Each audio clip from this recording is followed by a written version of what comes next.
Channel ఈరోజు కుండలో సొరకాయ సాంబార్ చేస్తున్నాను. ఒక చిన్న గ్లాసులో కొన్ని కందిబ్యాళ్ళు తీసుకొని అవి కడిగి ఒక 3 గ్లాస్ వాటర్ వేసుకొని వాటిని కొంచెం ఆయిల్ వేసుకొని ఒక హాఫ్ అన్ అవర్ వరకు నానబెట్టుకోవాలి. నానబెట్టుకొని పొంగు వచ్చేంత వరకు పెట్టుకొని మళ్ళీ మంట తగ్గించుకొని మీడియంలో పెట్టుకొని ఉడికించుకోవాలి. ఇదిగోండి, ఇప్పుడు బ్యాళ్ళు ఉడికినాయి. ఇప్పుడు టమోటాలు ఇందులో వేసుకోవాలి.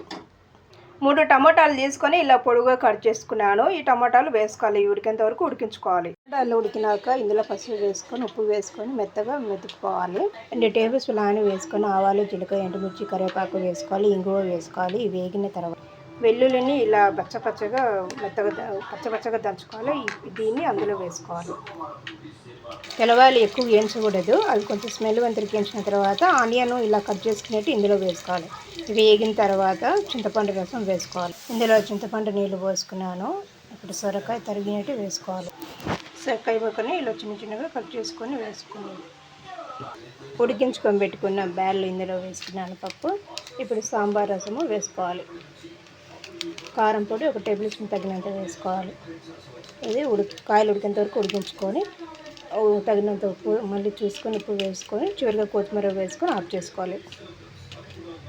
కాయలు ఉడికినాయి, సొరకాయ ఉడికింది, ఇట్లా దగ్గరికి వచ్చింది. అంతే, సొరకాయ సాంబారు రెడీ.